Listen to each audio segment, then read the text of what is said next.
Good evening, everybody. And yes, I see in the comments, Cole. Yes, 7:05, 7 o'clock is the same thing to me. Yes, 7 o'clock probably does mean 7:05. So yes, you have all learned by now. I tend to show up a little behind schedule on these things, so I do appreciate you bearing with me. I hope everybody is doing well tonight. Hopefully, we'll have a lot of fun in the conversation. It feels like to me that at least in my limited experience in the last few days, that maybe some Chiefs fans are a little punchy.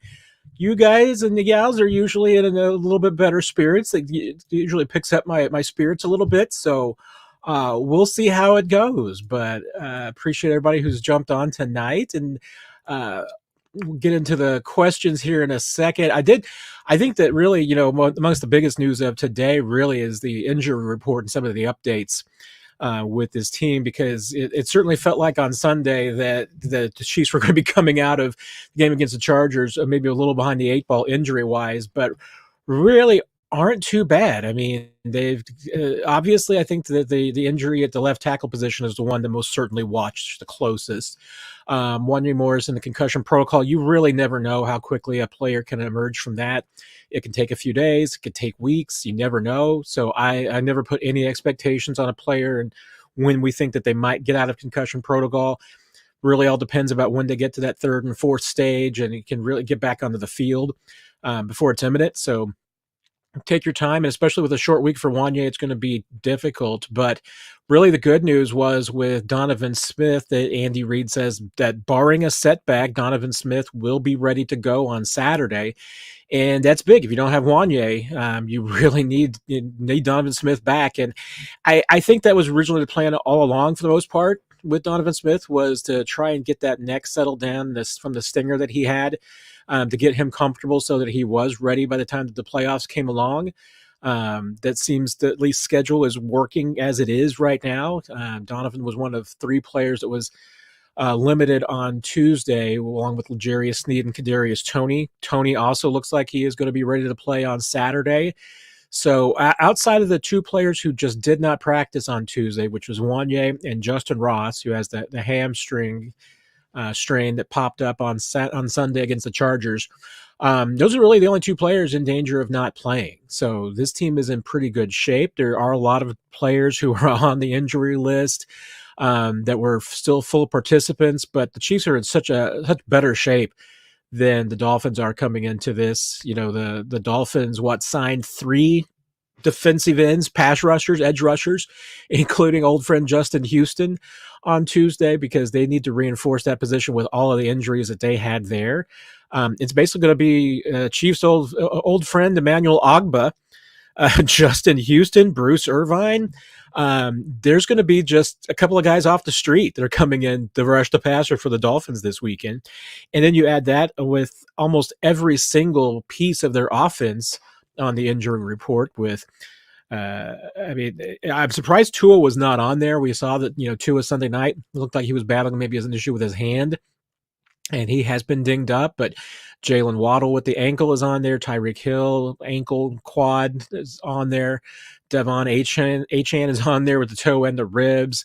Raheem Mostert was listed again, the knee and ankle. My understanding is that the Dolphins didn't do a full practice on Tuesday either, so this was an estimation. So let's see what happens when they really get onto the field on Wednesday, where they're at.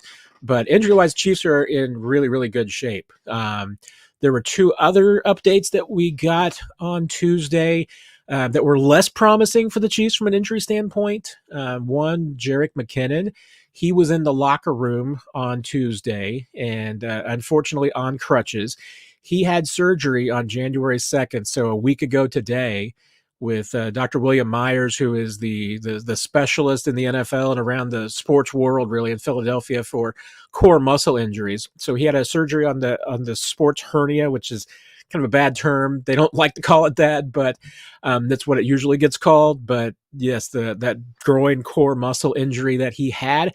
What happened was that also the muscle there tore away from the bone, apparently, and also left him with a fracture in his pelvis. So normally the core muscle injury alone is a 6 to 8 week recovery. You add in the fractured pelvis, and the Chiefs have obviously not said publicly that he's out for the season, but I think you can safely say it would be very, very difficult to imagine Jerick McKinnon coming back this year after the surgery. So I'm not telling you he's out for the year, but it's certainly we'll see what the Chiefs have to say in the next few days. Won't hear from Andy Reid again until on Thursday, so maybe we can get an update for sure, and that they might rule him out completely. But from what I was told today, I think it's very unlikely that you're going to see Jerick McKinnon back. Unfortunately, might see him back next year. He is a free agent, but I do know that he does want to come back to KC, so we'll see what happens. Brian Cook is the other one that we got an update on. Andy Reid, after the Chiefs had been fairly optimistic about him, that maybe there was a chance that he might be able to come back after a 5 or 6 weeks absence. He did say today that he thought it would be tough for Brian to return and to be a tough return for him. And he wasn't entirely clear about whether that just meant for this week or for the postseason. I think that conservatively you have to say for this week, but I think that there is certainly a chance, based on the way that the injury, one, it looked, and two, is trending, that you may not have Brian Cook back either. So that would definitely be a loss for this team. The defense is still playing well. Jawari Connor, Deion Bush, I think, have done a really good job. Mike Edwards, obviously, have done a really good job in stepping into the breach there. So they haven't missed a lot. I think they've missed some. They have certainly made adjustments without Brian Cook, so I think they're getting there. But I don't think at this point you can necessarily expect or plan on Brian Cook being back this season. So those are two guys that I know everybody wanted to see back, but just not sure that it's going to happen for either for Jet or for Cook. So with that, I'll probably just dive into some questions. I know there's going to be a few things that pop up that will probably inspire me to go off on a few other topics. And good friend Nick Jacobs is going to be joining us here in a little bit to answer some of your questions as well. So you're definitely going to get opinion from both of us. Dr. Ozzy starting off. Reed said Smith should be good for Saturday, but was limited today, just being cautious a little bit. I did expect that he would be limited on Tuesday. He's had a few practices here and there, but really didn't do much last week. So this, and it was a 10-10-10 practice, which, we've talked about before, those 90-minute practices with no pads, no helmets, very light workout. So that doesn't bother me. Wait to see what his status is on Wednesday and Thursday. That'll be a much better indicator. But all indications are that I received today from coaches and players suggested that Donovan would be ready to go on Saturday unless there's a setback. So that is a good sign. This one, the question I knew was going to come up, but I was going to touch on it if it didn't anyway. But what's the level of concern around potentially losing Borgonzi and or Brant Tillis? And might bring this up when Nick comes in too to see what his thoughts are. I think there's a distinct possibility. These are two really sharp young guys with great reputations around the league that have done a really good job in Kansas City. Brant has been across the board in everything involved with contracts and salary cap management for the Chiefs. Obviously, he's got a foot in scouting and experience there too. So he's got a lot of experience. And Mike Borgonzi, has shown the ability to work with different, management. He's worked under 3 different GMs now in Kansas City and been a consistent piece in every single one of them. So I think that says a lot about Mike. He's also got a really distinct and diverse background. He left college and he started out in economics. He was he was with a hedge fund, an investor, and I think made some decent money. But then got back to his true passion, and he's got, once again, a great experience on the business side and the scouting side. So I've thought for a couple of years now that Mike Borgonzi is ready for a GM job. Certainly his experience in KC has prepared him for that. Brant is a pretty young guy too, but he is a quick riser. I think that if he's not ready, he's close. So it would not surprise me at all. And I think if an owner interviewed either one of those two guys, they're going to be impressed coming away from it. So I think there's definitely a possibility. How you're not stealing the Chiefs organization's talent is a little surprising to me. And remember, Ryan Poles kind of jumped over Borgonzi when he left to go to Chicago. I mean, there's another really talented person in this organization, and there's more. I mean, Tim Terry's got, I think, another riser. He's another potential future GM in this league. There's a lot of really good talent in this front office, and I think eventually they're going to get some opportunities. So it wouldn't surprise me if either or both of those guys. I do get the sense that Borgonzi is a little bit more probably a favorite to get a job this year than maybe Brandt is, but I think both those guys are outstanding. They're really good at what they do, and if I was an owner, I would absolutely hire either one of those two in a heartbeat. Let's see. Paul, question. What is your biggest concern on defense? For me, it's McDaniel trying to exploit the linebackers. Yeah, I mean, that's the one area of the field that in the passing game, especially that that the Dolphins are going to try and challenge the Chiefs. I mean, and the secondary, I think you feel pretty good. The one thing that if healthy, that I think the Dolphins will absolutely do is a little bit of what they tried the first time around is they're going to move Tyreek around to try and get him into some favorable matchups. Obviously, the Chiefs want either L'Jarius or Trent on him at all times. But if the Dolphins can get him into a situation where he's going up against Jalen Watson or Josh Williams or Chamari Connor in the slot, I mean, that's what they want. So, I mean, I expect them to move, Tyreek around a little bit. We'll see if Jalen Waddle would be a big, return for them too, if they've got him back. And so there are some things that the Dolphins can do, especially to attack the middle of the field. I'm also concerned a little bit about the Chiefs, seeing Devon Achane for the first time. His speed is different, and the Chiefs did not see him in that last game. Mostert was the running back because Achane was out.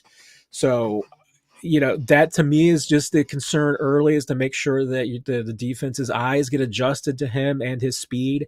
You don't want this defense has had some susceptibility at times early in games to big plays, from the running backs and late. I mean, really stands out against Buffalo and against the Raiders that they had a couple of moments. And Achane is one of those guys. I mean, he's got that kind of breakaway speed that you get him in space and you get him a couple of blocks and he can take it all the way. So yeah, I get you, Paul. I mean, I do think that's exactly the area of the field that the Dolphins will try to attack, because if they can get the ball in the middle of the field to one of their speed guys, it can be a big play. And I think they're going to try and do that in the run game as well. So I don't think the Chiefs defense has a lot of weaknesses, but the Dolphins' one asset on offense certainly is speed. And if they can get that speed matched up against linebackers, that's a mismatch that's in favor of the Dolphins. Derrick. So I guess from Chris Jones's comments, he is most likely gone. I can see taking that away today, because Chris was kind of melancholy on the podium today, and he was the one that really brought up the subject first, that this could be his final game at Arrowhead Stadium. I'm choosing to look at it, with a little bit more positivity, that he's not completely closed the door, that there's still an opportunity for Chris to stay. I think obviously it's going to be difficult. I don't think there's any doubt about that. Making it work under the cap with a number that the Chiefs are happy with and Chris is happy with, I think is going to be difficult, just as difficult as it was last offseason.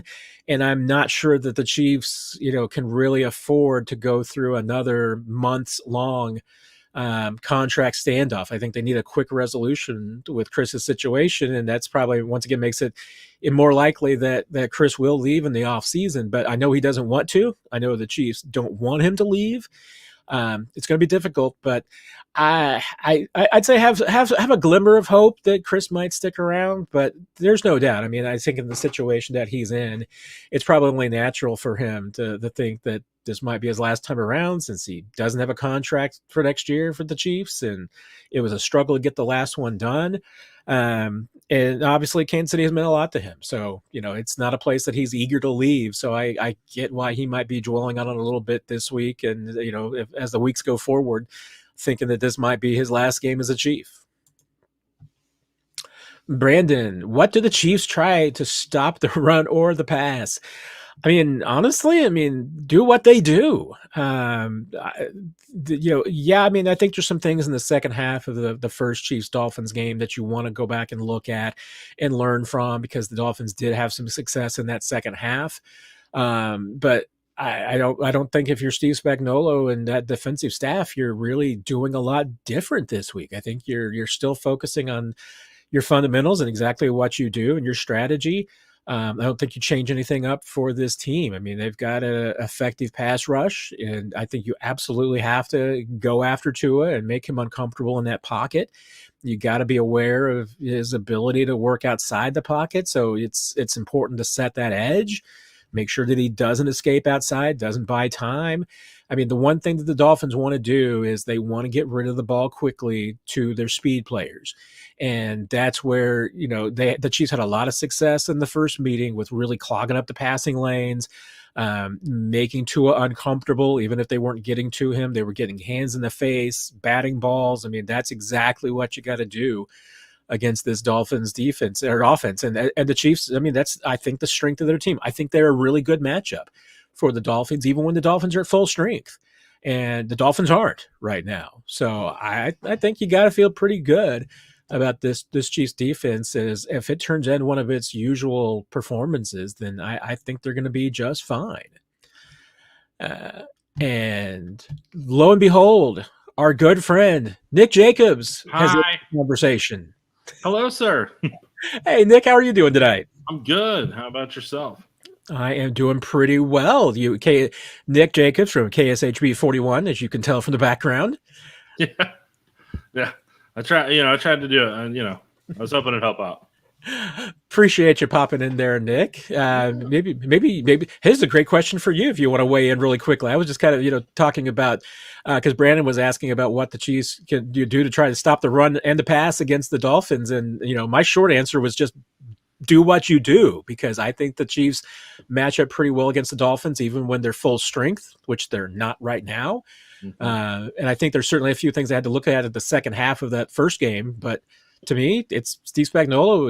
It's do what you do, make the passer uncomfortable, get in the clog the passing lanes, and gang tackle, and make sure those guys don't get a lot of yak. Mm-hmm.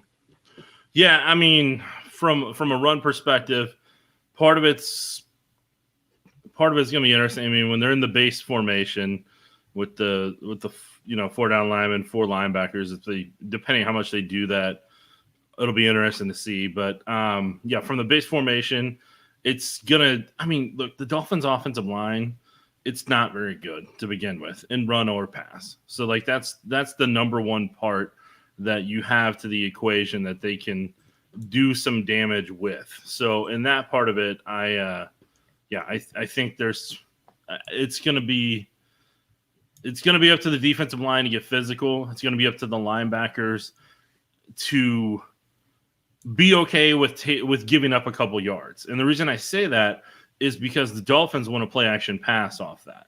And they did against the Chiefs last time. They were trying to manipulate the linebackers with the running backs in the flats, but then also with play action pass to give Tua easy completions there outside the hashes and over the middle. So that's where the defensive line is going to have to control and be physical. That's where the corners are going to have to, and safeties and outside linebackers, they're going to have to clog outside the tackles if they need to, especially with that type of speed. So stopping the run is going to be a team effort. It's not just going to be one individual or a couple individuals. It's going to take all 11 of them to really be disciplined in that regard. And also when they see Tyreek go in motion on a reverse, or they see somebody motion out for the screen pass, that part of it's where they're going to have to do that. In the passing game, again, defensive line, the more you disrupt them, the better chance that you have of being able to get them into those favorable 3rd and medium, 3rd and longs, because the Dolphins struggle when they get to 3rd and medium, 3rd and long. They don't necessarily do a good job, and that's a win for the defense every time they get them to that aspect of that. So that's kind of the key for the Chiefs in terms of passing defense. How often can they get them in that? How often can they disrupt what they want to do on 1st and 2nd downs? That's what the successful defenses have been able to do to stifle the Dolphins, whether it was the Eagles, the Bills, the Chiefs. They all did it in that same pocket and span of the schedule. And there's still parts of it that are still available this part of the season. Yeah, and I mean, to me, it is going to be a challenge because I mentioned this earlier. The Chiefs are going to be seeing Devon Achane for the first time, and that's going to be an adjustment. I mean, they need to make sure they're ready for that speed because we've seen it before that especially early in games, the Chiefs' run defense has been susceptible to some big plays. It happened, against Buffalo. It happened against the Raiders, and they absolutely clamped down on it. But you can't have a breakdown early, and that's the one thing against that they did so well against the Dolphins the first time around is that they didn't let the Dolphins get anything established early. I mean, the Dolphins made some good second half adjustments, but if they're able to to really limit the Dolphins' speed from the get go, it should be to me a good day for the Chiefs defense. Yeah, no, I don't disagree with it. I'm as we talked about on the podcast, I'm really curious to see when it comes to that cold, how the Dolphins handle that. And when they take a couple hits, we know Tyreek can do it because he's used to it. But for some of those other guys, I know they've played it a couple times, whether it's in Buffalo or New York, when they play them maybe in late November, December. But to not practice in it all week and be put in the level of cold they're going to be put in, I think most of those guys over the past couple of years while being in Miami, I think the closest they've come to it would be that Bills playoff game last year. So I'm really intrigued to see how the Dolphins handle that and how they go about that whenever the offensive players take a handful of hits. Because I'm telling you, if you don't have a right amount of layers on, it stings every time you get hit. Like you feel that in your nerves, and it's not a pleasant feeling if you've ever played in the cold before. Like you feel that. You feel each one of those hits, and yes, it's mind over matter, and that's what they're going to tell you. But then you feel it and you're like, yeah, that one stung. That one was less than ideal. So it's just a whole nother level into the game of what they're all going to collectively deal with. And even though the Chiefs grounds crew and Travis Hogan and that team does such an incredible job with the turf, that from this week's storm and apparently the next one that's going to be coming through on Friday, that field is going to be damp. And when it gets down to single digits and it's damp, that turf gets hard. And I thought I thought Andy Reid made a great point and observation with it today when talking about the weather, which is like, yeah, that's great, but you can't bank on that. You can't count on that being an advantage because it doesn't always work out that way. But I take that, and I mentioned this to Ryan Tracy, I think earlier today. Your job as a team, as a football team, is to make the other team experience it and pay for it. Just like you said, I mean, if you play a physical game and you make the Dolphins feel that cold, that's going to be harder for them to absorb and take than it will be for the Chiefs because, hey, they've been in this weather all week long. Yeah, and that's where the Thursday, and we'll see what happens on Friday with the weather practices come in key for those guys to go through it, be out there physically, have to deal with that. Because not only does it get a little irritating when you take hits, but also say Mahomes or the Chiefs wide receivers or whoever have to run around, or the cornerbacks and even the defensive line collectively, doing Mahomes, especially when he's doing some of that scramble around from time to time to buy time for his receivers. When that cold gets in your lungs, that burns a little bit too, just because of that air and everything. So, I mean, that's another part of it to where the conditioning they did during training camp, some of that's going to come into play here as well and hopefully help them out. But, I mean, that's where cold factors in more than it typically would because of how low the temperatures are going to be during that game. So, boy, it's going to be one of those unique factors in there, even more so than snow to a certain extent. Yeah, I was very thankful today that during the portion of practice that was open to the media, that even though the Chiefs were indoors, they had not opened the doors yet. And I don't know if they did necessarily. I know that was apparently the plan, and they do that oftentimes during the winter when the weather forces them inside. But in order to just get acclimated to it, they open up the doors so that the cold and the wind can kind of come through there, and you kind of get the best of both worlds. And this is a real detour here for you, Nick, but this was in the back of my mind when Yep. Andy Reid talked about how much he hates that turf in the training facility. We've got the conversation right now about the 3/8 cent sales tax and the Frank White negotiations and what he wants and everything. And it just made me think, I know the Chiefs absolutely, as part of this whole thing, are going to want either natural grass in an indoor facility or the next best closest thing, because they absolutely hate that turf. Well, and the reason you don't like the turf is because of how unforgiving it is in terms of when players cut on it, when players there's just not a lot of give to it. And then if you've ever played on turf before, and if you fall down or if you it's like, for people that have never played on turf before, it's like carpet. And like you get carpet burns from it, and it's less than ideal. Now I know you have most places have most fields have tire particles in them and everything, and you get those in your shoe if you walk on them, and you're dumping those out like you would if you're on a beach with sand, except it's tire particles. So you have that, but like, especially when you have that cold, like the doors open for cold, man, that turf's gonna turn rock hard pretty quick, or it's you're gonna feel it. So that's turf is not. I've never been a fan of turf from playing on it before and being on it, and I totally get why the Chiefs, if something happens down the road, that would be something that you'd probably want too, is, hey, yeah, whatever you have indoors, we're going to put more glass up so that the sun can get in and they can, give it a favorable environment. But yeah, you want it to be natural grass that you're practicing on every single day that you can, and even when you're playing in a game, you do not want. If you can eliminate turf completely, it's a good thing. I'm with you there. And I know the players are, and even the coaches are. Nobody likes that turf. Dr. Ozzy has an interesting question for me. Do you think Travis will be able to exploit the middle of the Miami defense the same way that Buffalo was able to Sunday? Because it does bring to a point that Buffalo had a lot of success with Dalton Kincaid and Dawson Knox the other night against Miami. And yet, they held Travis to 4 catches, 14 yards, 3 catches, 14 yards in the first meeting. What do you think, Nick? I mean, the Dolphins, I would expect, are going to do exactly what they did last time and what every team does, which is that you try to make Travis Kelsey's life miserable and do everything you can to take him away and just dare anybody else on this team to beat you. I mean, is it that simple? I mean, is there more to it than what the Dolphins' game plan might be? With the Vic Fangio, it depends on how much does Fangio want to get outside of his comfort zone from those cover sixes that he's kind of his trademark and what he likes to run. I mean, for some teams love to play what they call a triangle coverage with Kelsey, to where they may not have one person specifically with him the entire time, but they have zones that keep him from being able to freelance and create and be able to run options off of those routes to be able to get open.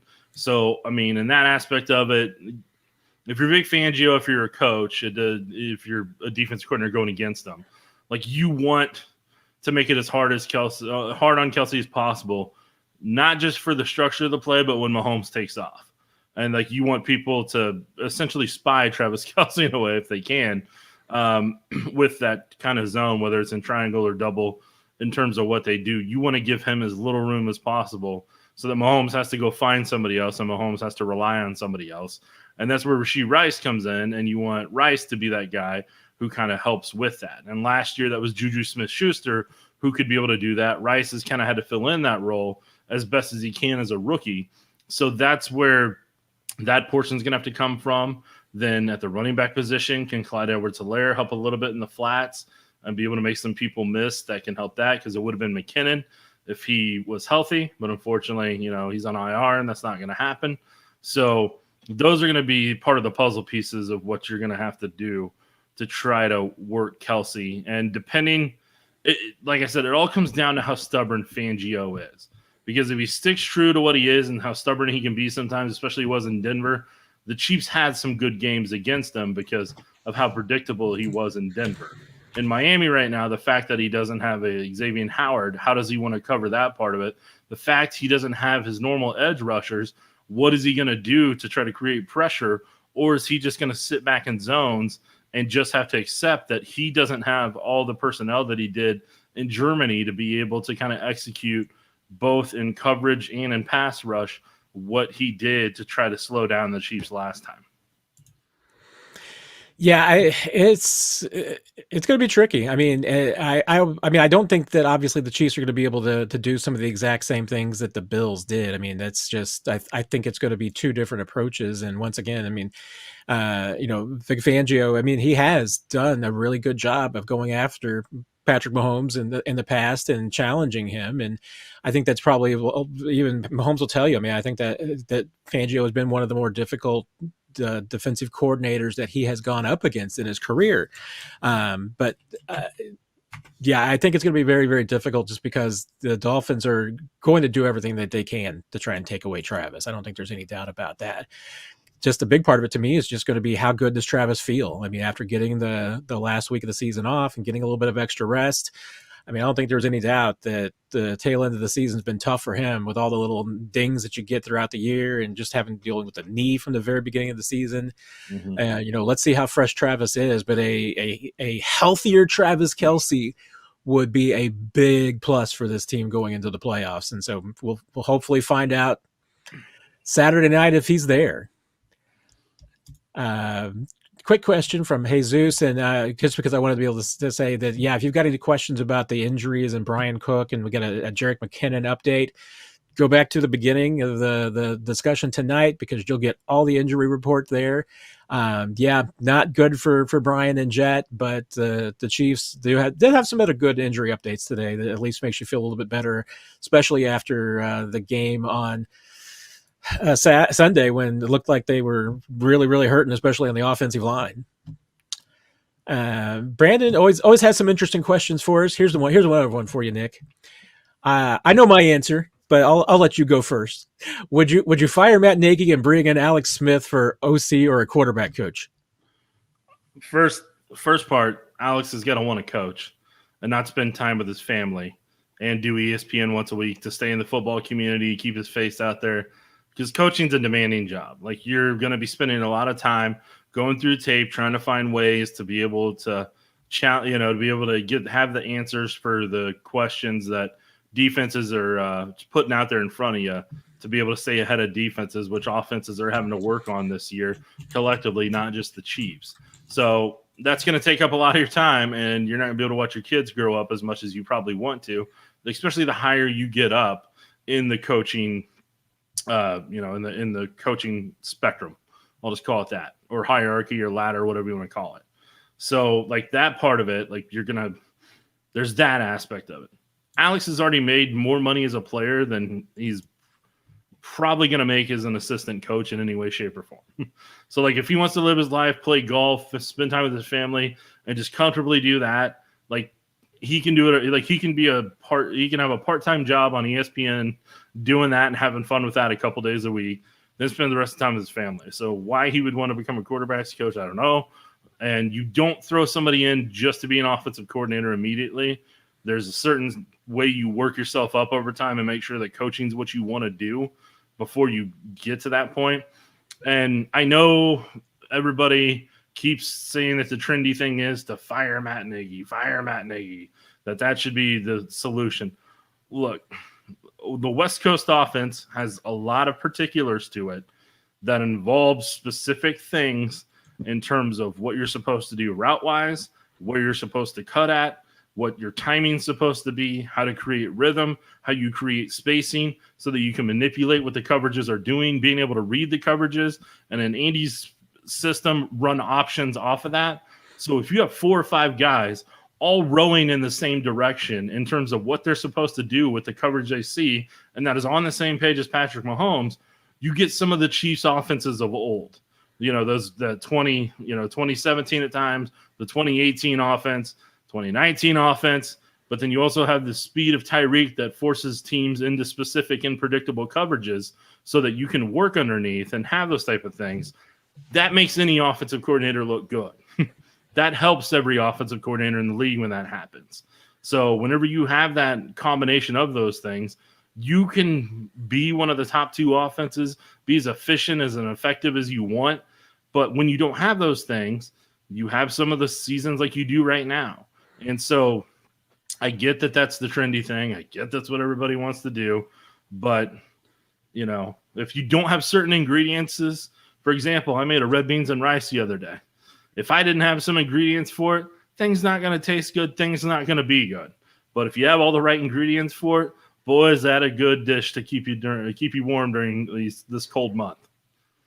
You beat me to the restaurant analogy because I was going to do the exact same thing. Do it, man. I want to hear what your restaurant was. Well, you have to remember that in the Chiefs restaurant, the offensive coordinator is not the executive chef. The offensive coordinator is the sous chef. Andy Reid is the executive chef. So, firing your sous chef, if you're the Chiefs restaurant, is really a displacement of blame to a certain degree. I don't think that many, if any, of the problems that the Chiefs offensively have this year are exclusively Matt Nagy's. And as a matter of fact, he might be one of the last people to blame. I mean, I think there's plenty of blame to go around, but I don't think that he's a fall guy by any stretch of the imagination. And like I said, there's probably a lot of other people to blame more. And I 100% with you on Alex. As much as I think he would be a great coach, I do know how much he does want to be with his family. I can only imagine the experience that he went through with the injury in Washington would make him even more likely to want to stay at home and spend more time with the family and do the occasional TV thing that he's doing now. And yeah, he's also the 13th richest NFL player of all time with $189 million that he made in his career. So going and making quarterback coach money would be, well, I was going to try and come up with an analogy for us, Nick, but it would basically be probably like us going back to getting our allowance as a kid. But even then, that would be a little bit overpaid for what a quarterback coach would make compared to what Alex Smith has made in his career. Yeah, no, I mean, and I know Brandon's in the chat there and said that he still believes that Alex would be a better OC. We don't know. Until he wants to try it. Yeah, at the battle. So I mean, it's a interesting hypothetical. But if I'm in his shoes, I did my time in the NFL. I made the money I needed to, and until he gets that competitive itch, and maybe wants to do high school, or maybe he wants to try college or something like that. Until he gets that competitive itch as a coach, I don't see that's, hey, you want to come be quarterback's coach immediately? Like you work your way up to that. Like even Michael Vick did a coaching internship here to decide if he wanted to do it. And Michael Vick's at Fox Sports now. So, you gotta understand the level of commitment that takes. Yeah, some players absolutely right. I mean, some players, even having been in the league, don't really understand what the coaches have to go through and what they do. And then once they experience, they're like, yeah, I'm good. Not a question from Marcus, but just because I wanted to pontificate for a moment. Yeah, as sometimes you have all probably heard me say at one point, and if you haven't, you will hear me again say in the future. At any point in time, there are at least 8 NFL teams that simply have no clue what they are doing. And today, the Tennessee Titans introduced themselves into that club. So it's a very exclusive club. They might be replacing the Houston Texans on that list for me. I mean, I think I'd have to probably give it up for the Texans. They seem to be doing the right things right now. I still don't trust their GM, but they've got some things going in the right direction. But Tennessee is on the list. How you let go of Mike Vrabel, I have no idea. Well, I know how they let go of Mike Vrabel. I just don't. Very poorly. Well, basically, you're going to put me on my rant for the night. Let's have it. You did it. Look, Mike Vrabel, in my opinion, is one of the top 5 head coaches in the NFL. The way that guy, what he's done with some of the rosters he's had there, and the mental toughness that he puts in those guys, the physical toughness he puts in those guys, the attitude that he does, some of the situational awareness he does, that's what a head coach is supposed to be. Like, that's what a head coach does. The one thing he never had for himself there was a legit top 5 to top 10 quarterback. If he had one of those, if he'd had, I don't know, some guy named CJ Stroud, or if he'd had, Patrick Mahomes, or, I don't know, maybe Josh Allen, any of those type of level of quarterbacks, I think you'd be surprised at how often they would be making deep playoff runs. because of what he could potentially do and what he was capable of. He had a GM there that decided that it was a good idea to trade away A.J. Brown. And as soon as they traded away A.J. Brown, guess what happened? Fell off a cliff. Like, got rid of their number one wide receiver, didn't want to pay him, and they fell off a cliff. And then they had to – and then Vrabel, who was able to get DeAndre Hopkins in here this past year, had to do that just so he could try to keep the offense at an even par level because of how deficient they were at the way they had drafted while he was there and what he wasn't getting from his general manager before. And I do not think him and the general manager were on the same page this past year, no matter what the general manager says in a press conference. Because guess what? If you're on the same page, you're both still there. Not one person isn't walking away. One person isn't being fired. There's not a press release. There's not a owner having to do a team-controlled interview that they're going to let the media run because the owner doesn't want to answer questions from the media. So, the Titans, they officially declare themselves dysfunctional today. We'll see what the general manager does and who he gets in that's one of his buddies, and if they can be on the same page and if he can accurately develop a roster and kind of keep them in a bad AFC South at even keel, then, we'll see what happens from there. But Vrabel's going to go on, and if he gets himself a quarterback, people are going to be surprised at how consistent that organization is going to be because of what he does and the qualities he carries as a head coach. So here's what immediately came up today. I can tell you in the Chiefs media workroom when we found out that Vrabel was fired because it happened just before Andy's press conference. Yeah. Immediately the suggestion was, okay, well, AFC West, Andy Reid, Sean Payton, Jim Harbaugh in Vegas, Mike Vrabel in Los Angeles. Mm-hmm. That would be a division. That's going to be a really tough division. If Harbaugh ends up in the AFC West, like I'm concerned that he will, between the Raiders and Chargers, which is where I'm generally concerned that guy's going to end up right now. If he ends up in the division and he has full control over everything, like I think he wants, then that's going to be interesting. And then if Vrabel were to go, I don't know if Vrabel would go to the Raiders. I think it's more likely if I'm in Vrabel's shoes, if I can go with a Justin Herbert, I take that opportunity.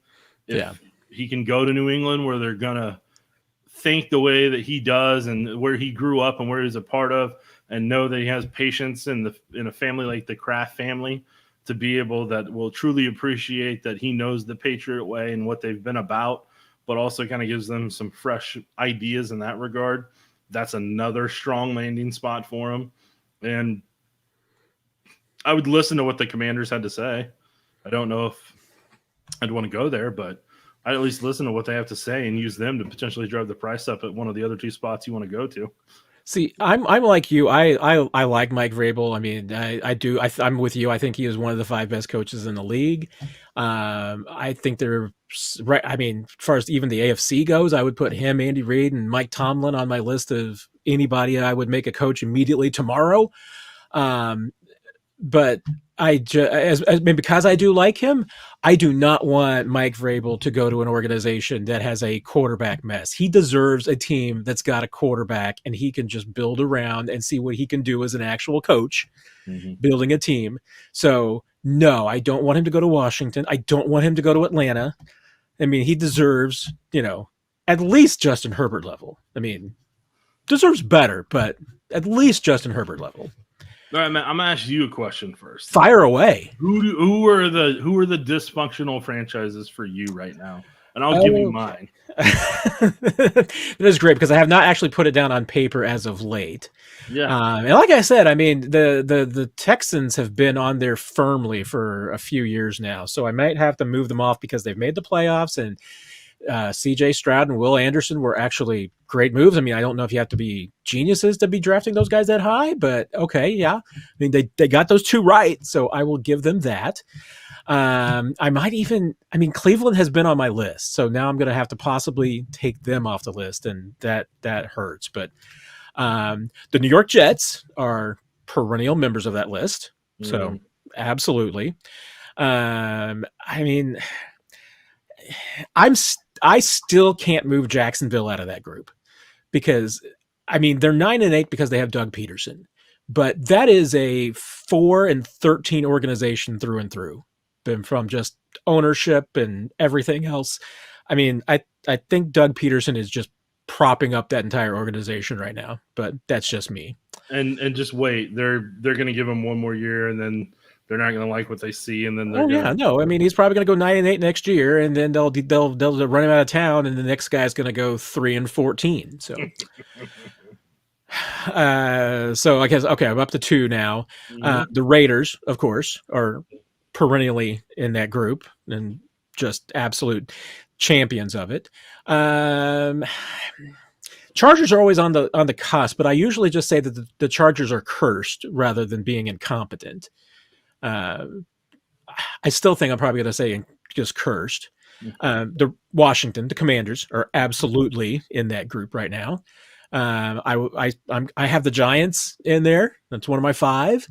The Bears 6, Carolina 7, Atlanta would be 8 for me. I mean, I don't just limit it to 8, but they're there for sure. I mean, the only thing that has Denver out of it right now is Sean Payton. I don't know how long Sean Payton can keep them out of that because, once again, the rest of the organization doesn't know what it's doing. But, I mean, that would be my firm group right now. Okay. What do you got? Yeah, I mean, so the first way I'll premise this is this. The owner has to decide what a structure is going to be. Is the head coach going to report to him and the GM report to him separately, him or her? Or is it going to be the GM reports to the owner and then the head coach reports to the GM?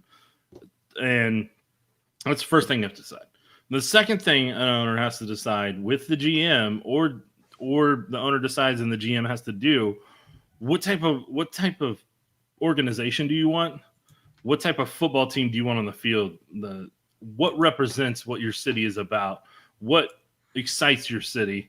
Is it winning? Is it physical play? Is it, an aerial attack? Is that what's going to bring in the fans? Like what is your identity as an organization? Remember Pittsburgh a long time ago was Blitzburgh.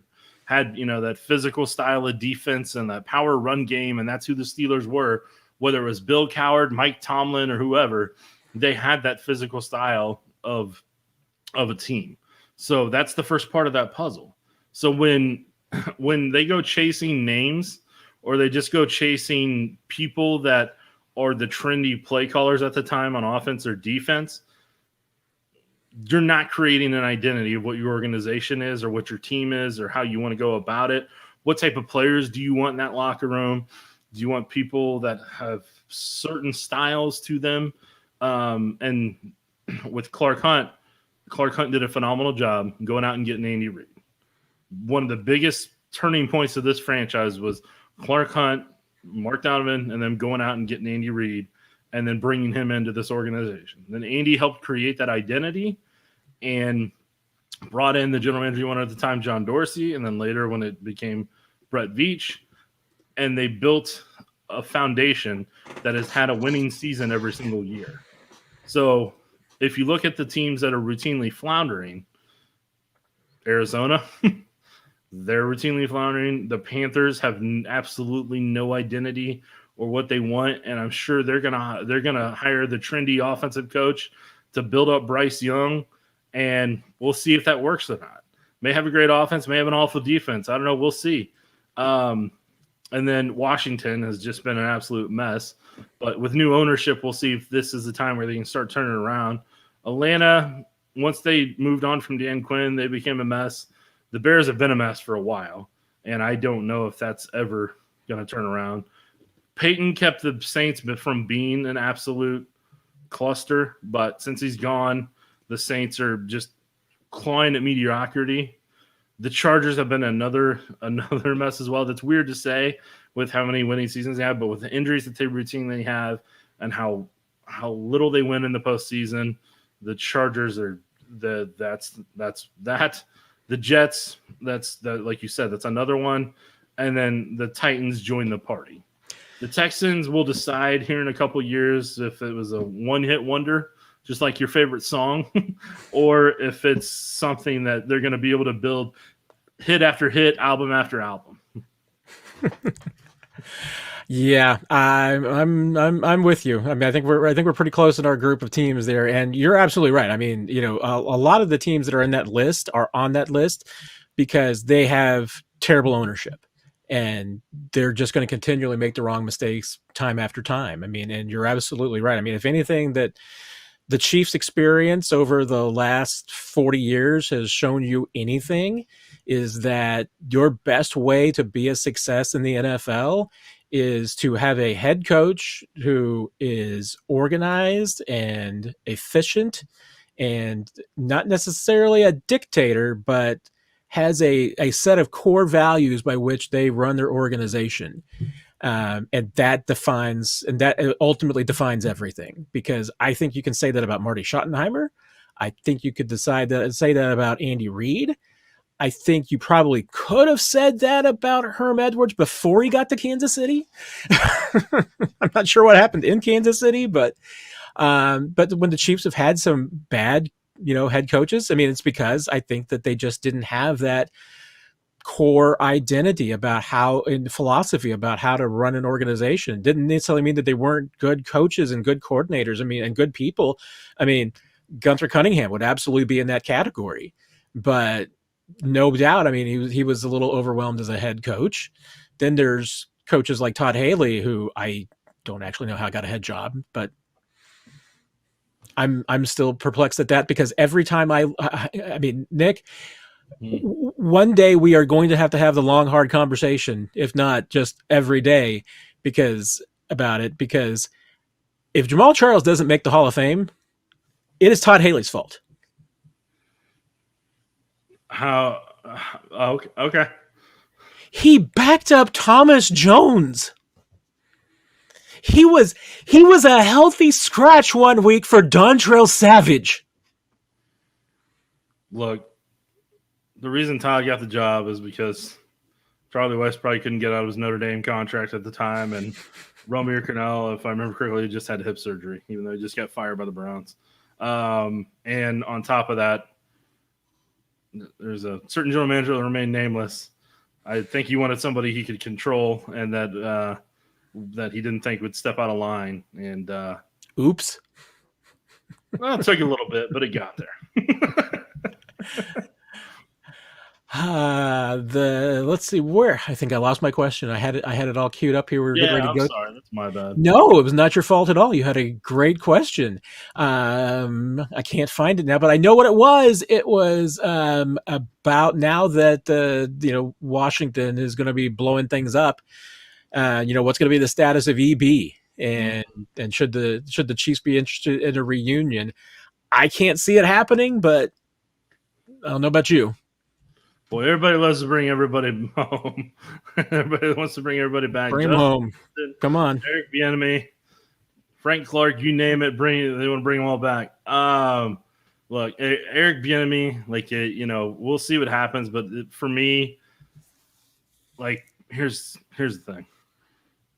I was surprised when Washington didn't let Ron Rivera relieve of his duties and let him kind of move on earlier than waiting till the end of the year. Because if they really wanted to see what Eric Bieniemy could do as head coach, they could have made him the interim head coach and kind of given him an 8-week trial run like Antonio Pierce got, which would have been great for Eric Bieniemy and would have been great for his career.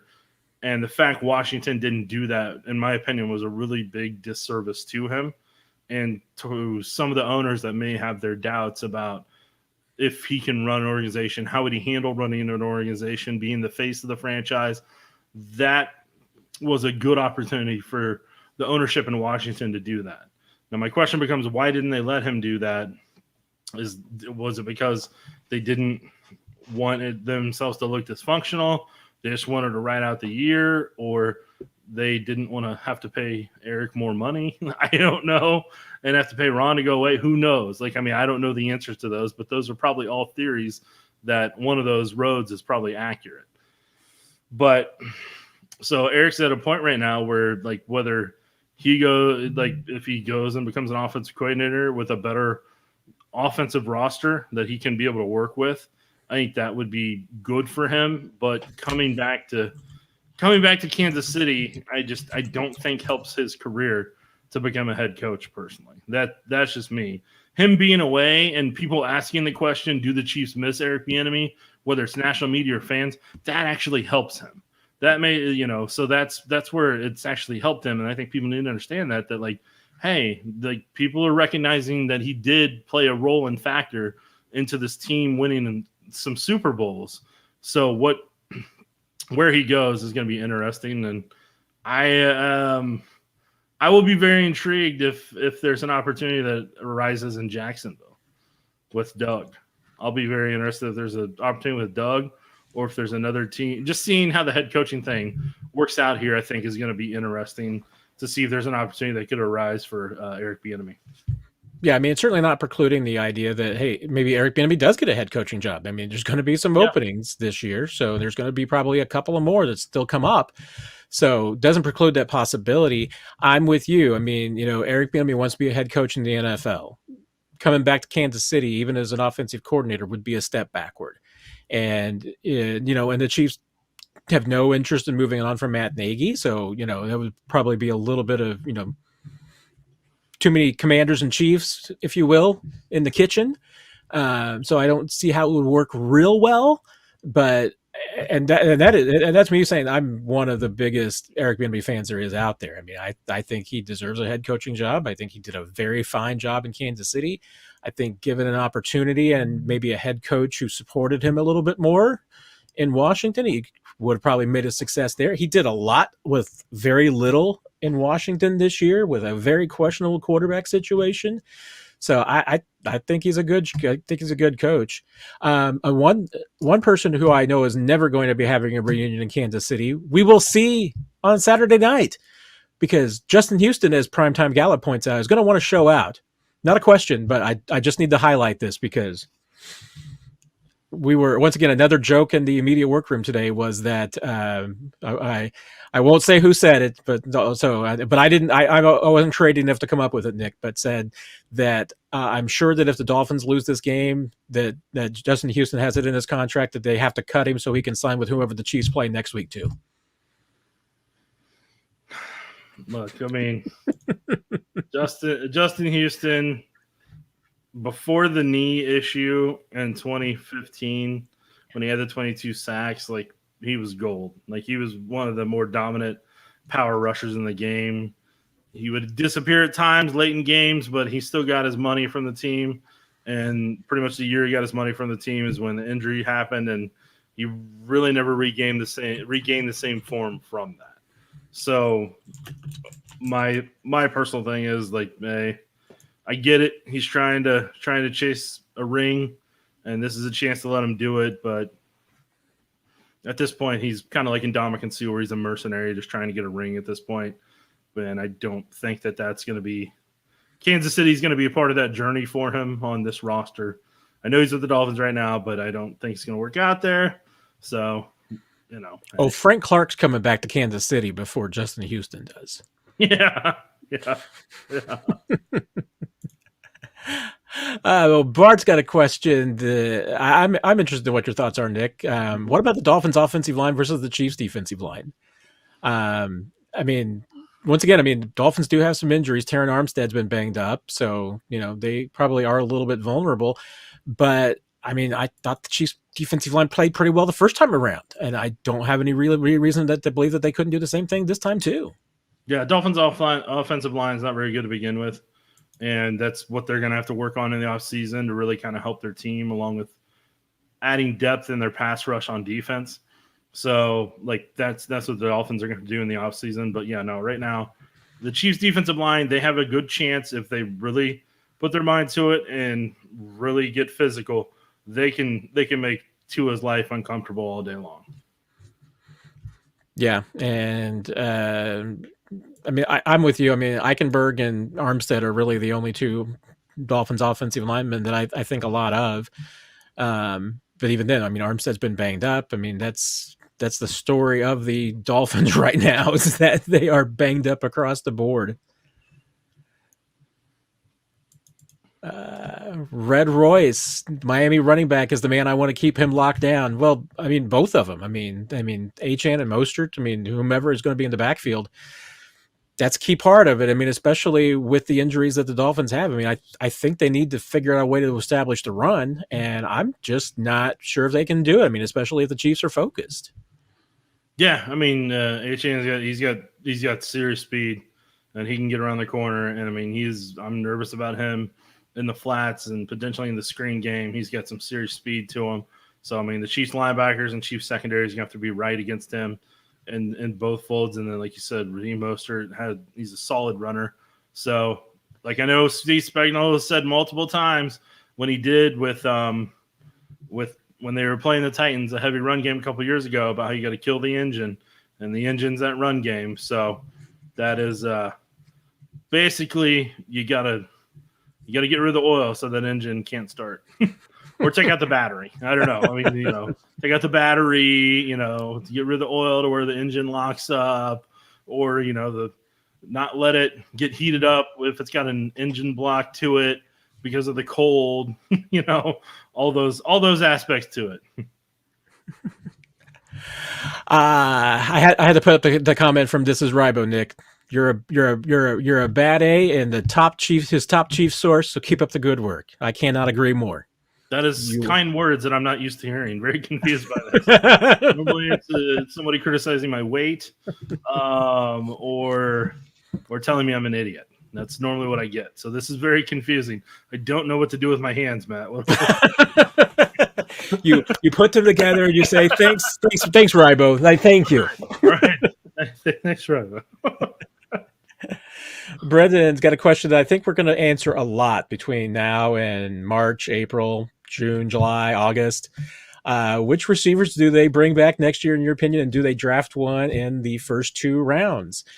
I mean, honestly, I think from a contractual standpoint, I think we can say that MVS probably won't be back unless he were to rework his contract.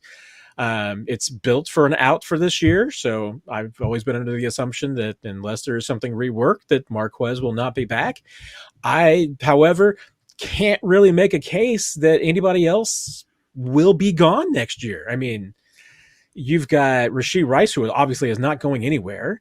You've got a couple of guys, young guys, that you still have team control over in Sky Moore, Kadarius Toney, Justin Ross, that, I mean, unless you're trading them, I mean, you're not going to walk away from those players and release them, I don't think. I mean, I think these are all guys that you still want to see what they've got in them. Justin Watson has been, I mean, obviously they believe he is their best complementary receiver, and you need a glue guy like that. So, I mean, unless there's another, and that's the one thing. I mean, we've talked about this, and I think you and I are on the same page on this one. They need a veteran leader in that receiver room, and that's the one piece that they're going to have to go get.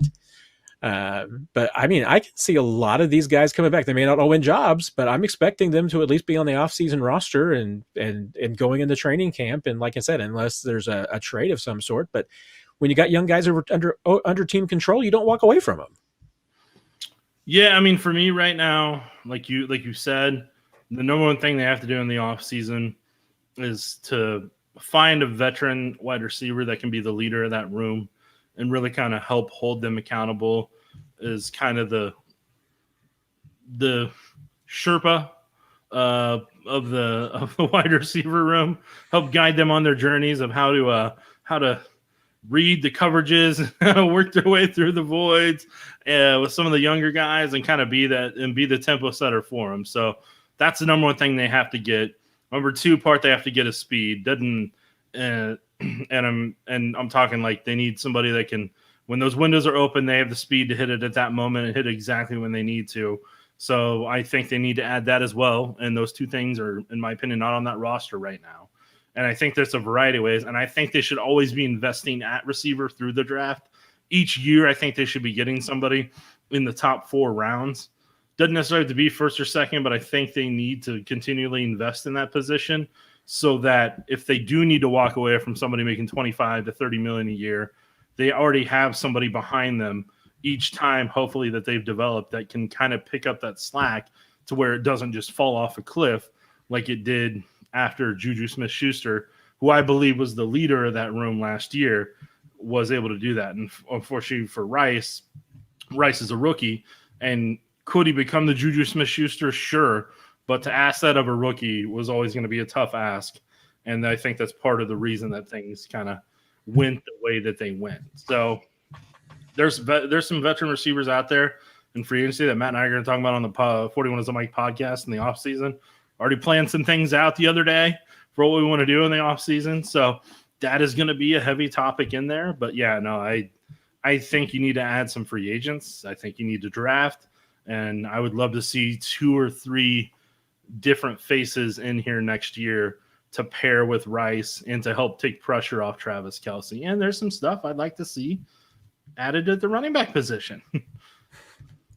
Yeah, and I'm with you on the philosophy that I think you do need to invest in the receiver position every year, and I'm probably even a little bit more old school in that I'm fine with drafting a receiver for even late special teams first, with the idea that maybe they can develop into something. I mean, that's kind of what Demarcus Robinson was. Demarcus Robinson, was drafted as a developmental player. But they knew there was some guy who could come in and be a gunner for them immediately and play well.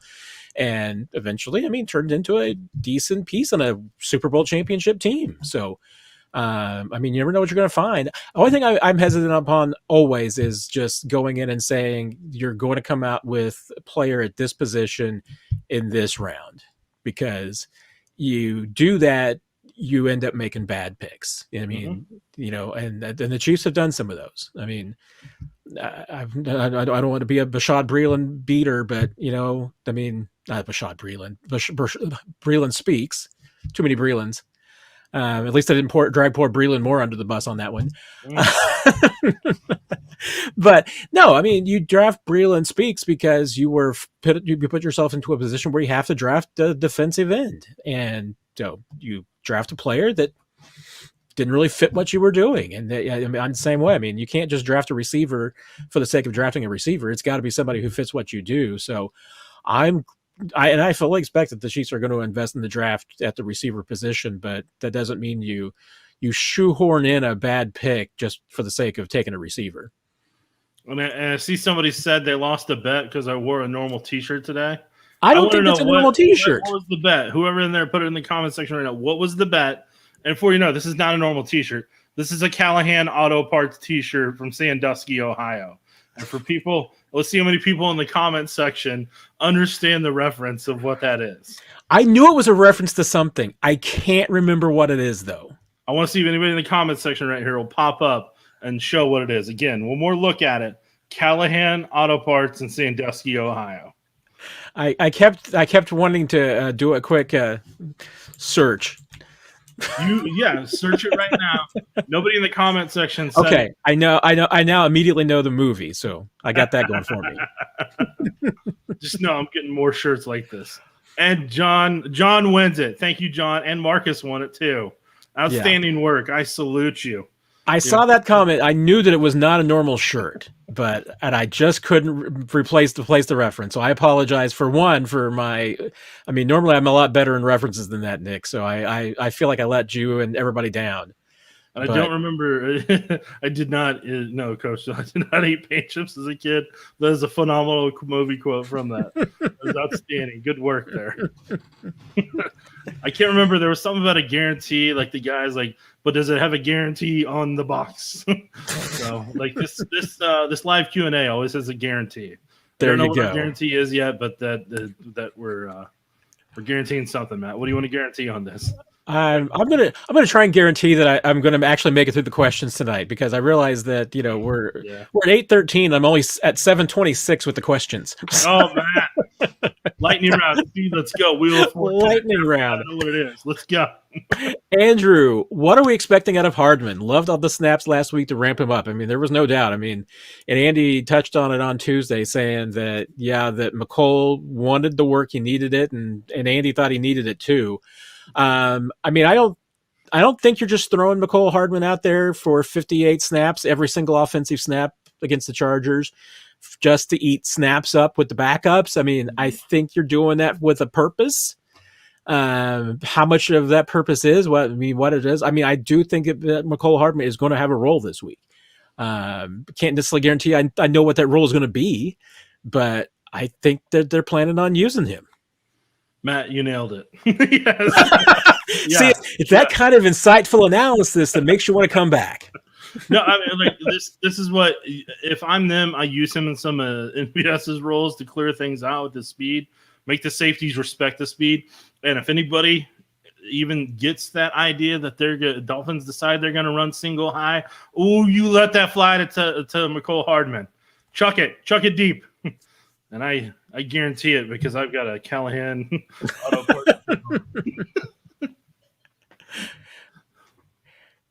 This is another good question. The Drew print.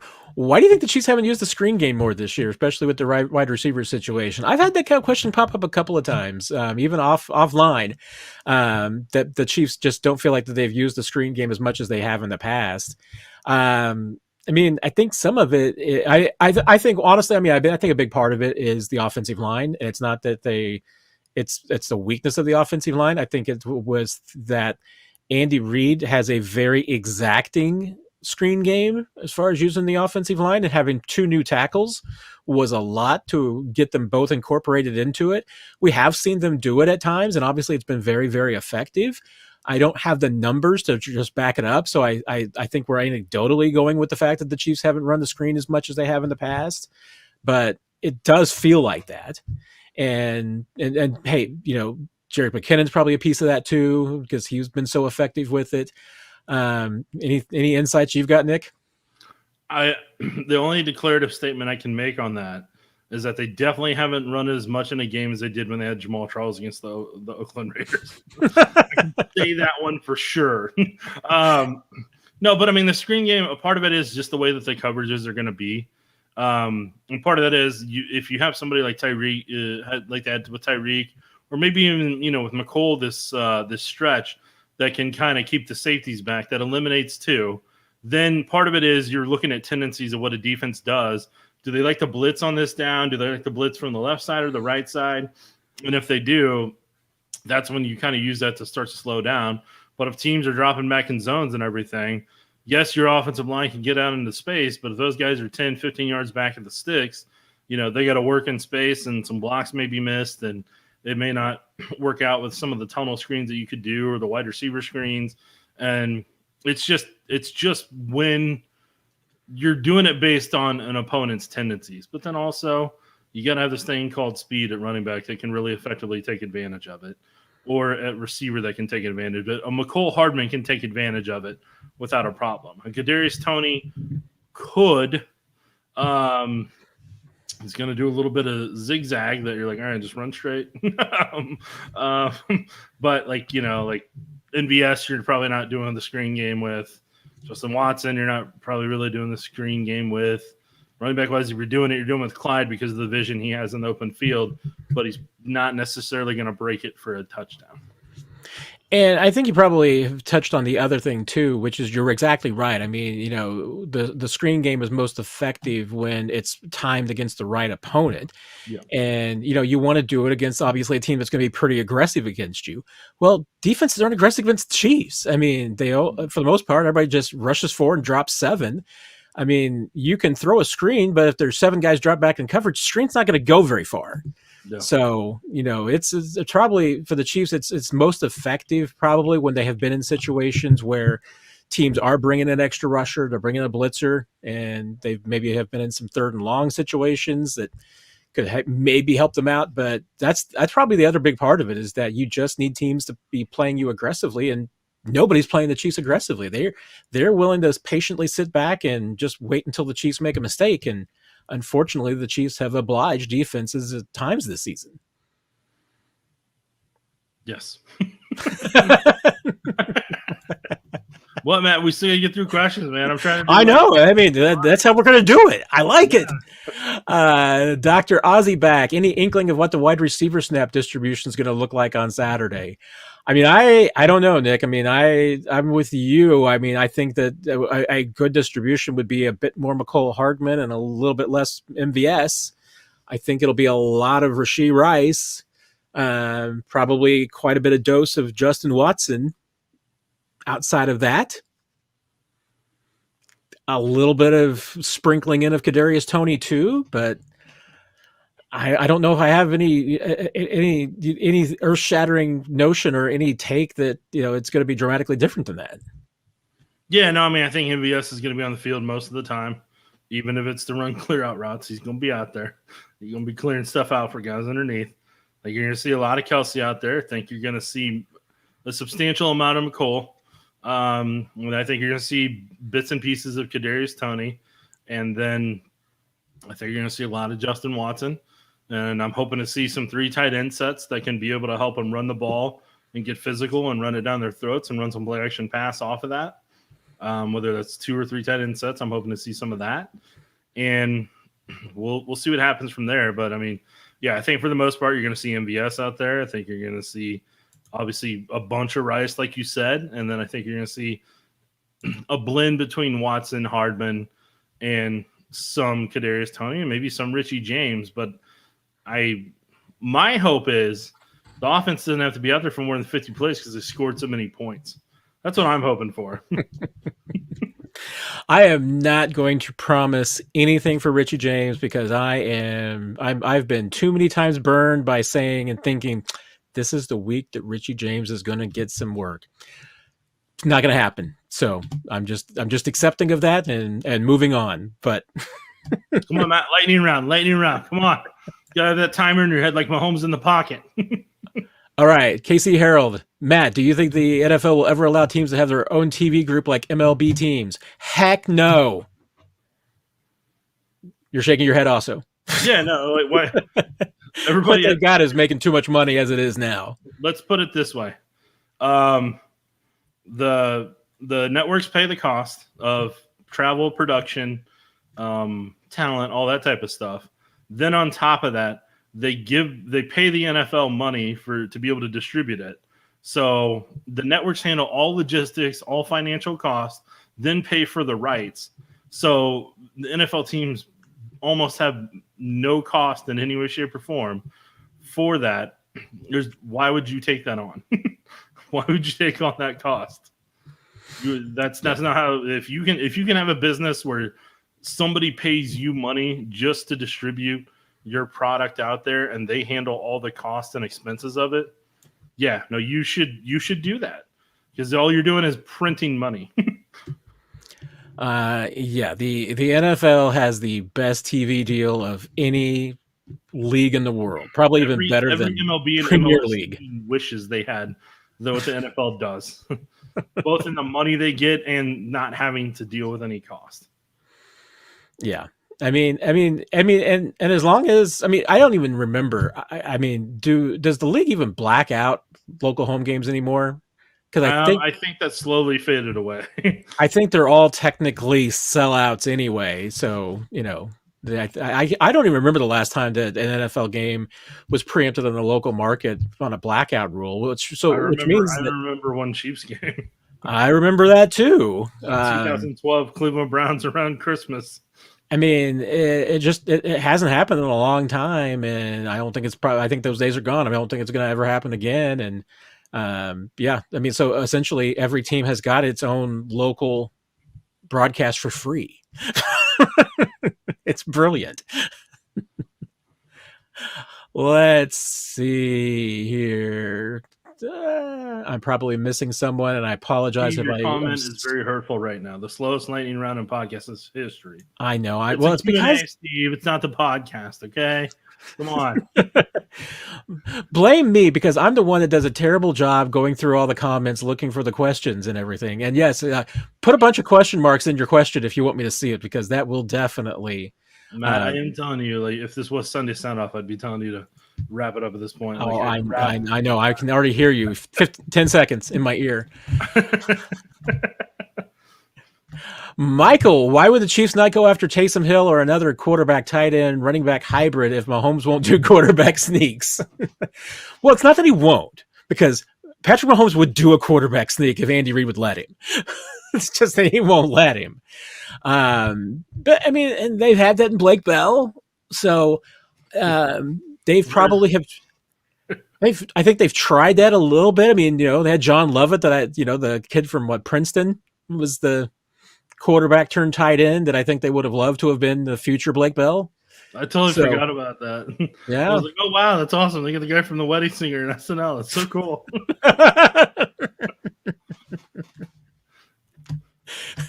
Exactly. Oh, did it seem like they started to lean into their identity as a defensive team against Cincinnati, running the ball, controlling the clock, simplifying the offense? I think you probably could say that. I mean, I think they did kind of a little bit accept that identity.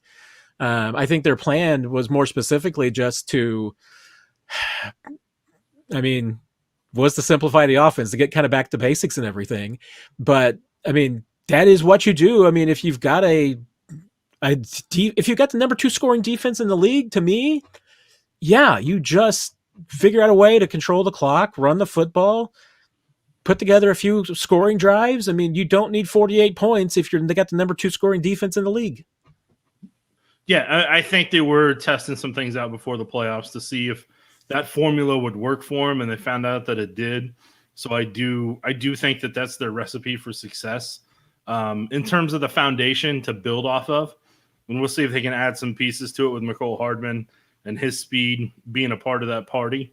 But yeah, no, I think that's what they need to lean on to have winning success, and using some play action pass, using the run game, and also trying to, like you said, control the clock so that the defense can stay fresh and stay off the field, and defense doesn't have 70, 80 plays in a game. But, I mean, they did have the discrepancy early on there when the defense couldn't get off the field and the Bengals had like 21 minutes time of possession to like the Chiefs 8. You don't want that if you can avoid that here in the playoff run. But, yeah, no, I think that's part of what they were trying to see, how they could do that, and if Mahomes was willing to have that discipline that they needed from him in terms of checking down if he had to, instead of trying to force something that could be a turnover and cost him points. I completely agree. Marcus asked a question because this is something that you and I really don't ever talk about much. About you guys give predictions. I always get asked on my various radio hits, so I usually come up with a prediction for the game by Tuesday or Wednesday. If there's a lot of injuries and things I'm concerned about, I might punt early in the week and say I'm thinking about it still. I'm pondering it. You and I talk about every single game, and I don't think we ever talk about what we think the score is going to be or predictions. I don't even know if you do a prediction each week, Nick. I don't. I didn't think you did. I don't need to predict. I don't need to predict score, because I just feel like people are using me to place their bets. Why would it help you make money off of me? Well, and if you do, place your bets based on my predictions, just go the opposite of whatever I tell you, and that this season would have been a very effective strategy. I think the Chiefs can win this game. I think this game is very winnable for them. There's a certain formula I think they're going to have to follow that we kind of talked about with what they did in the Bengals game, except they need to score more points.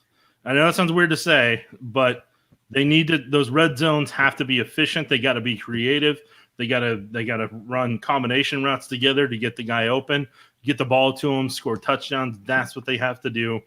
And so in my mindset, at minimum, their goal going into each game has to be 24 points or more. Get to at least 24 going into that game, and if you can score more, do it, take full advantage of it, because with that defense has been able to hold a lot of their opponents to 27 or less. So it's kind of like that, not quick lane. You remember in the grocery store back in the day, if you had 20 items or less, you could go to that one. So it's the exact opposite. So 20 or more items. You're the Chiefs.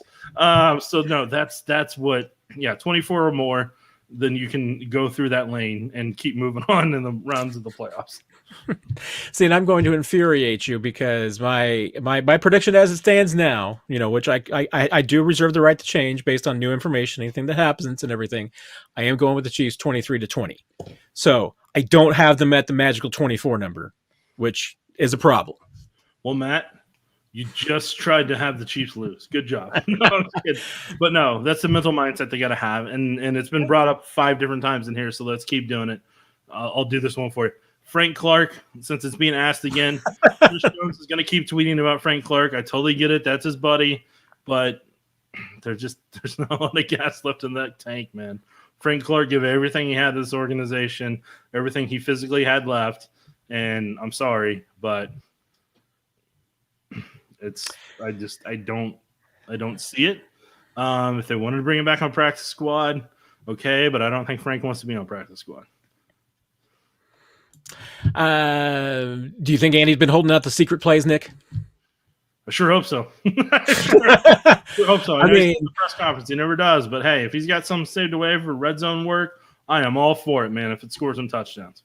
I mean, exactly. Let's face it. I mean, there is absolutely no doubt that there's some things that he has set up throughout the year that he was planning on running during the playoffs. I mean, my comparison has always been, and my metaphor in the past has always been that a season is a symphony for Andy Reid. I mean, he will run something in week 2 because he plans on running variations off it throughout the rest of the season, and then you're going to see it in the playoffs, and he's going to do something else different too, because he loves being able to show you the same look and doing something different. So you'll say, hey, wait a minute, I saw this on film. I know what's going to happen. And then it doesn't. Of course, every once in a while, they put the same thing on something on film, and then they run it again, and it doesn't work. But yes, and that's kind of answered the other question that was popping up, which is, about short yardage and red zone. Is this team over the hump? I mean, I don't think they are yet. I need to see more, and that they can't have 6 field goals in this game. It might work. Maybe that'll be enough. I mean, 6 field goals and a touchdown would get them to 25. I get that, but this team needs to convert in the red zone.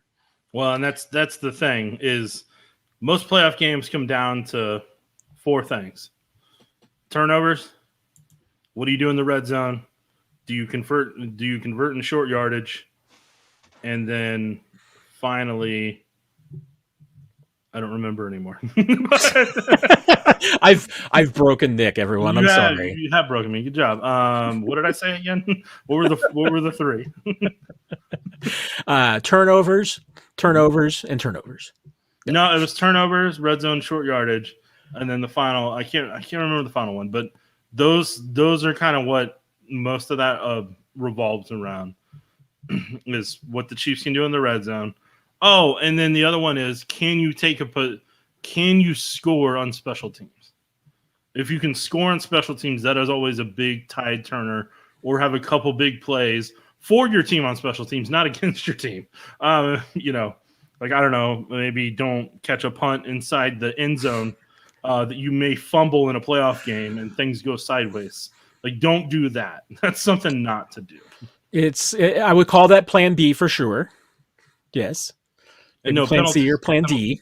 Yeah, penalties was not my 4th. Oh, explosive plays.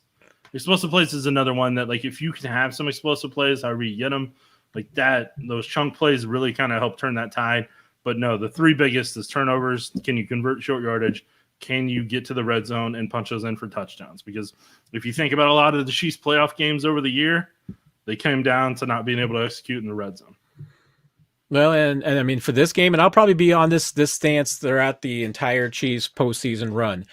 It boils down to one thing for me, and it's turnovers. If the Chiefs win the turnover battle, I think they have a excellent chance to win every single game that they play. If they don't, they will probably lose, because too many of their mistakes, whether it's penalties or drops, those tie into turnovers as well, as we've seen throughout the season. That's the number one metric. And that's the one area of this defense that I don't want to call it a deficiency, but it's the one area that they haven't been the best at, is taking away the football. They do everything else really, really well. But in the playoffs, if the Chiefs protect the football and their defense can take it away, they will win games. I think it's just that simple. Yes. I see you got your next question right down here. This was I wanted to finish on the last question, because this is one of which, you and I can, both just fanboy about. Okay. Yeah. John Alt's son, Notre Dame. Yeah, Joe Alt, I'm a huge fan of his. Joe Alt's going in the top 10. Yeah. So, here's what you need to understand about him, Bart. There's not many offensive linemen that come out ready-made in terms of technique and athletic ability So like Joe combines everything that his dad had technique wise in that 90s style of offensive lineman, and his dad's clearly worked with him because you see it on the field every single time. So Joe Alt is one of those rare human beings right now that has the new age athletic ability offensive lineman with the fundamentally sound technique of 90s offensive lineman. That is like the best of both worlds. And would I trade up for that if I'm the Chiefs? Yes, I would. Do I think they're going to? No, because you're giving up most of your draft. And that's why I'm not a general manager. That's why Brett Veach is a general manager and not me, because I'll go Mike Ditka, Ricky Williams, and sell it all for Joe Alt because I'm protecting 15. But if you did do that, that's going to be that you're going to be getting into that spot to get him in the top 5 or top 10.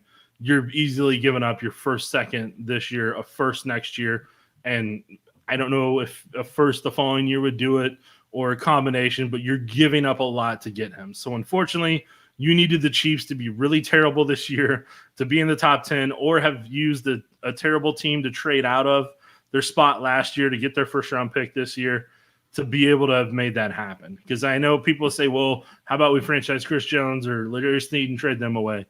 They're not giving you back a top 10 pick. But if they did and Ryan Poles is willing to do it, hi, Ryan Poles. Ryan Poles isn't doing that because he'll get fired from Chicago for something like that. Yeah. And I haven't looked at the list yet. Whatever team is at number 10 in the draft, if the Chiefs called you up and said, hey, we're looking to make a trade, you absolutely know who the Chiefs would be moving to look up the take. So I don't think anybody is going to be trading a pick. It's receiver. Some people think it's receiver, maybe tight end. I'm just saying, luckily the Chiefs have enough needs that a team wouldn't be 100% for sure on enough needs on offense. But, yeah, I mean, looking at it, the Bears are 1, Washington's 2, Patriots are 3, Cardinals are 4, Chargers are 5, Giants are 6. So Giants are going to be taking him at 6 if the Bears don't take him at 1. Chargers don't need a left tackle. Cardinals don't need a left tackle. The Titans could literally use anything. So could easily go at 7. 8, the Falcons, who knows what's going to happen down there. Again, the Bears could try at 9. The Jets desperately need him at 10, and the Jets could trade up to any of those spots for him. So, I mean, hey, in some perfect Madden world, if Ryan Poles wants to give up that one of those picks, then yeah, you shoot for it. But boy, you're going to be giving up a lot for him to drop down. I think I will then have to turn my attention to the future, and look for Jackson Cantwell, who right now is the left tackle for Nixa in high school football down in Southwest Missouri. Oh boy, he's like 6'8", 280. Mm-hmm. I mean, just an absolutely chiseled piece of freshman left tackleness, and his parents were both Olympians in the shot put. So that's my next left tackle of the future for the Chiefs. So when Patrick Mahomes is 31 or 32, we can be on the lookout for that. Correct. Exactly. If you don't get Joe Alt, then that's your next Chiefs left tackle of the future. I'll probably be dead by then, but we're at glass half empty, and that's how you know a podcast is getting to closing time when you're going glass half empty. when you get Matt to this point, I've broken Q&A, not podcasts. I have officially broken Nick because you couldn't remember your 4 points. I would have gotten there. I'm already pondering my death. I comprehended the 4th grade level. Okay, thanks. I've definitely squeezed everything out of this we can. I appreciate everybody who stuck around to the end. You are all awesome.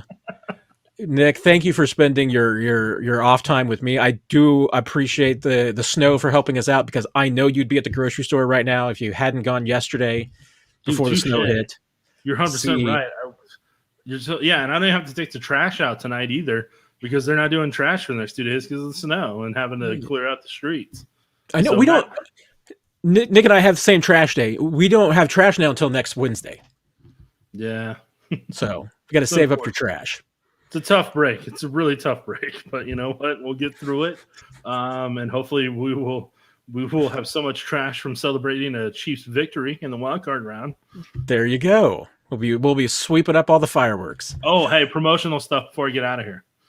If you were in the Kansas City area or in KSHB.com, I believe you can watch our special Road to Vegas Wednesday and Thursday, 6:45 to 7. Then we have a 30-minute special on Friday, Road to Vegas as well, from 6:30 to 7 that I will be producing.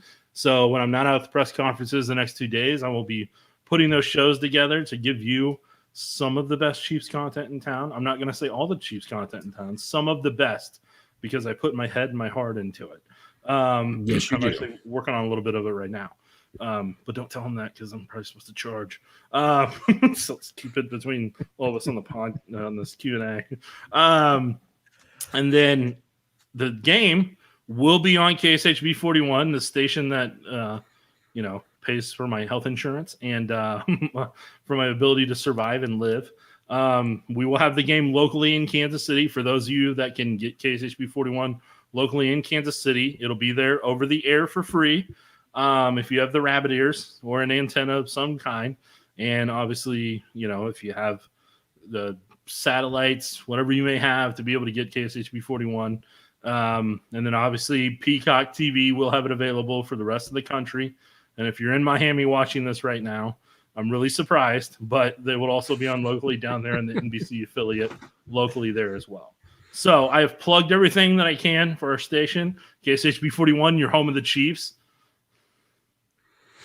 And don't forget, after the game, 41 is the mic.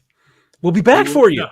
Yeah, and we got a post-game show after the game, so I got to do that first. So yeah, so probably don't look for it until Sunday, folks. You'll get it, but yeah, Sunday morning because Matt's got to safely leave Arrowhead and get home, and then I've got to safely leave the station after the hour-long post-game, and then we'll do the 41 as a mic podcast sometime after that.